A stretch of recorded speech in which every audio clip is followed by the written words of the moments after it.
Instead of manually entering each student every school year, the BPS LMS offers an import feature. Let's explore the Imports section. It allows for bulk importing of data such as student, faculty, staff, and book records. Now, let's move on to the Student section. Imports are used to quickly upload student data, helping reduce the need for manual entry. To import, simply upload a file in CSV or Excel format. Then, click the Import button. After that, a table displaying the contents of the spreadsheet will appear. Click Insert to Database to save the details. And just like that, multiple records can be stored in just a few seconds.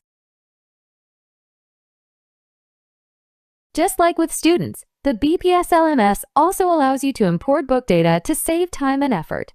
Instead of manually adding each book one by one, you can use the Import feature in the Book section. To begin, prepare a file in either CSV or Excel format with the necessary book details. Next, upload the file and click the Import button. A table showing the contents of your file will be displayed for review. Once everything looks correct, click Insert to Database to save the records.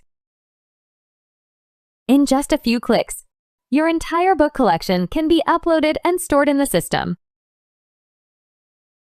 And that's how you bulk import data. Thank you for watching.